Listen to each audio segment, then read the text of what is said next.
Oh shit!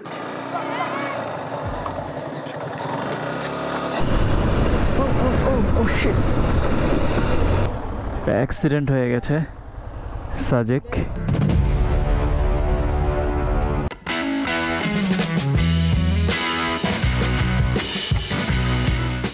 Good afternoon everyone, সবাই কেমন আছেন? আশা করি ভালো আছেন।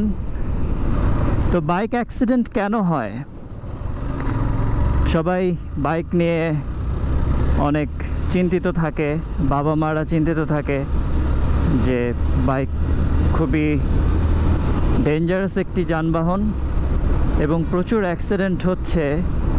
হরহামেশাই ভাই, বন্ধু, আত্মীয় স্বজন সবার ভিতরেই কেউ না কেউ দেখবেন যে বাইক অ্যাক্সিডেন্টে মারা গিয়েছে বা পঙ্গুত্ব বরণ করেছে।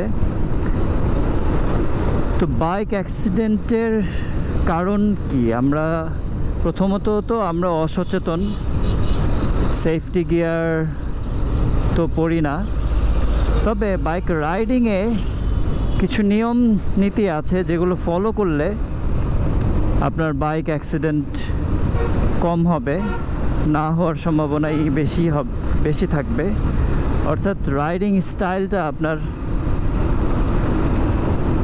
সিস্টেমেটিক ওয়েতে করতে হবে।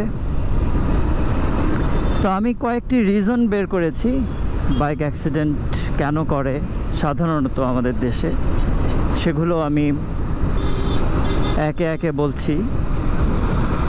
তো প্রথমত যে রিজনটা আমার কাছে মনে হয়, এক নম্বরে যে রিজনটা আছে সেটি হচ্ছে ওভার স্পিডিং।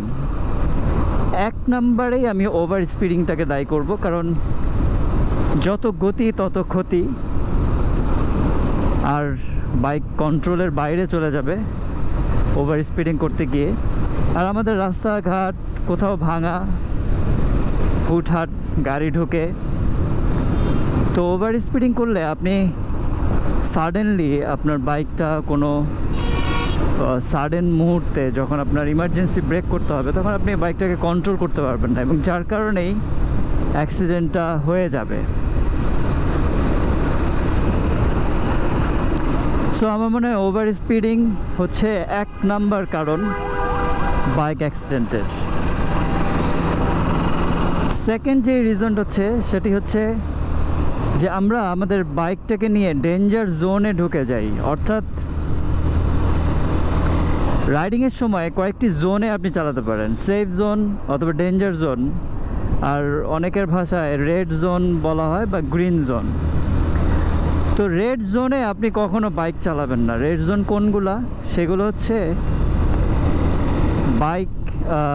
হচ্ছে আপনার ওই অন্য যানবাহনের থেকে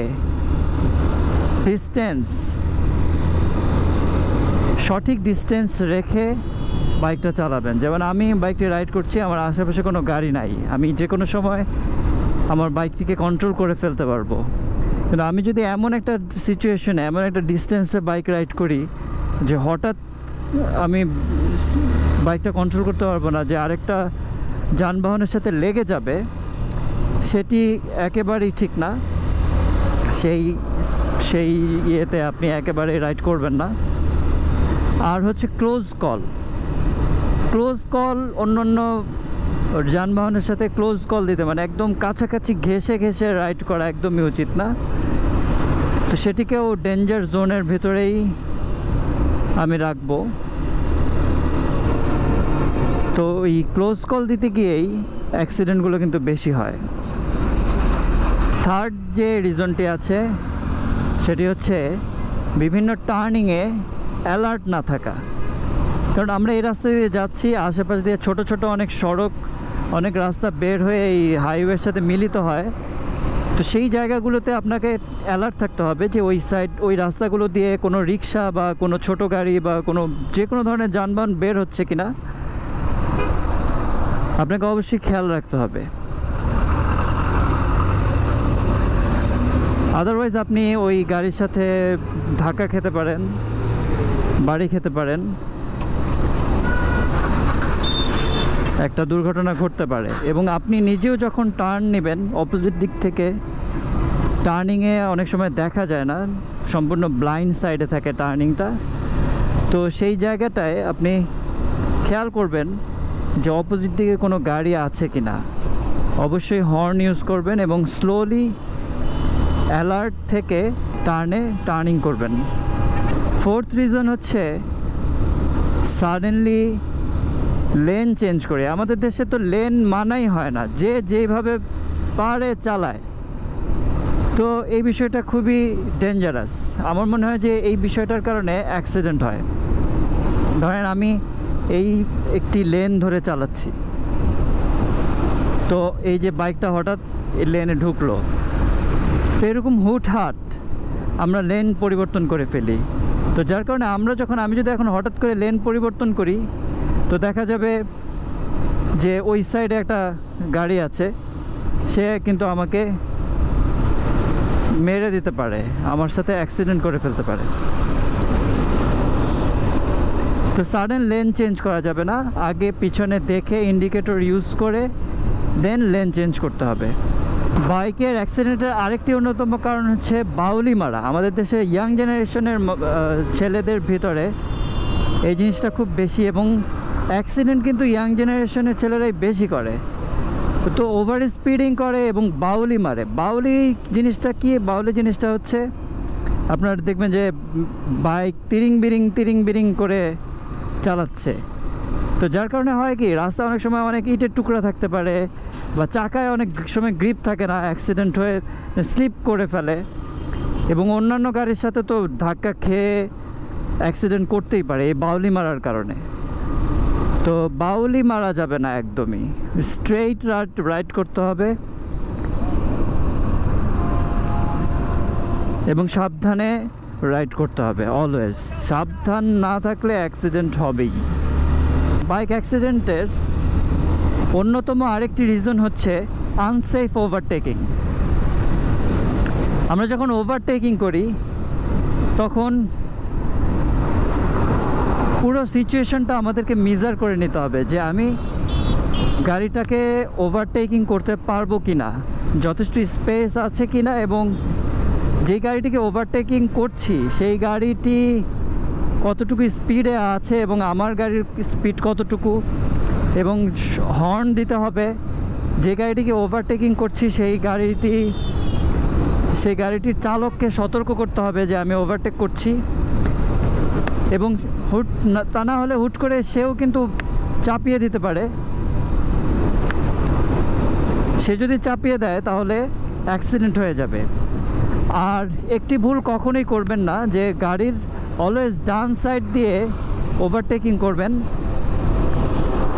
কখনোই গাড়ির বাম সাইড দিয়ে ওভারটেক করবেন না। তো আরেকটি রিজন হচ্ছে বিং ওভার কনফিডেন্ট। কখনো ওভার কনফিডেন্ট হওয়া যাবে না, সবসময় সতর্ক থাকতে হবে যে আমি ওভার কনফিডেন্সের সাথে বাইক চালাচ্ছি, আমার কিছু হবে না, কনফিডেন্স থাকতে হবে। হ্যাঁ, কনফিডেন্স অবশ্যই থাকতে হবে, বাট ওভার কনফিডেন্ট হওয়া যাবে না। ওভার কনফিডেন্ট হয়ে আমরা ওভার স্পিডিং করে ফেলি এবং রাস্তার কন্ডিশন জানি না বা বাইকের কি কন্ডিশন ক্যাপাসিটি তা ভুলে গিয়ে আমরা তখন একটা অ্যাক্সিডেন্টের সম্মুখীন হই। আরও অনেক রিজন আছে, এর মধ্যে আরও বেশ কয়েকটি রিজন আমি বলছি। সেটি হচ্ছে রেসিং মনোভাব। রেসিং করার মনোভাব একদমই রাখা যাবে না, কারণ হাইওয়ে এটা কিন্তু রেসিংয়ের ট্র্যাক না যে আপনি ফ্রেন্ডের সাথে রেস করবেন। রেসিং করতে যাবেন, রেস করতে করতে পাগলের মতো রাইড করবেন এবং অ্যাক্সিডেন্ট করবেন। আরও বন্ধুদের সাথে কথা বলা, রাইড করতে করতে কথা বলা, এগুলো আসলে অ্যাক্সিডেন্ট করার অন্যতম কারণ। এবং ফোনে কথা বলা, অনেকে রাইড করতে করতে হেলমেটের ভিতর দিয়ে ফোন ঢুকিয়ে দিয়ে ফোনে কথা বলে। সো এগুলো একদমই ঠিক না, যার কারণে কিন্তু অ্যাক্সিডেন্টগুলো হয়। তো আমার সাবস্ক্রাইবার যারা আছেন, আমি সবাইকে অনেক ভালোবাসি।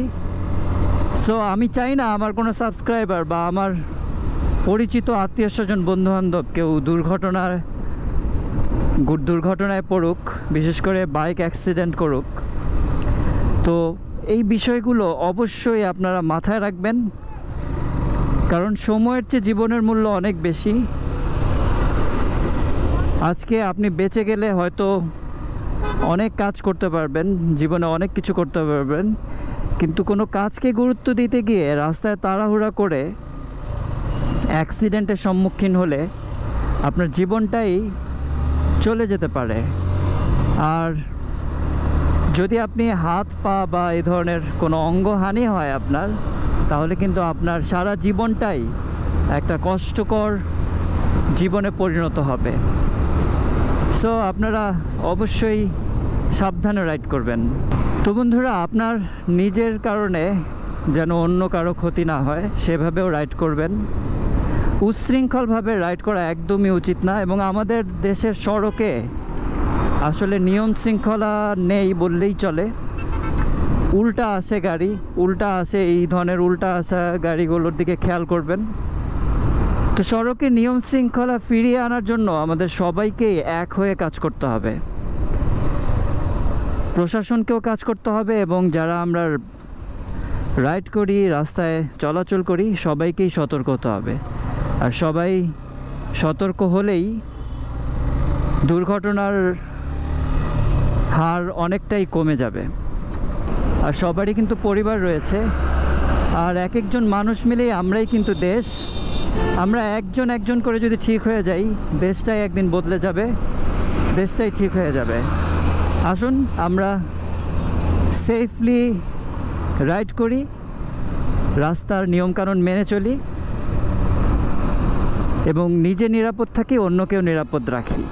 তো বন্ধুরা, এই ছিল আমার আজকের ভিডিওটি ভালো লাগলে অবশ্যই সাবস্ক্রাইব করবেন, লাইক করবেন, কমেন্ট করে আপনার মতামত জানাবেন। দেখা হচ্ছে পরের ভিডিওতে। টিল দেন, টেক কেয়ার, আল্লাহ হাফেজ।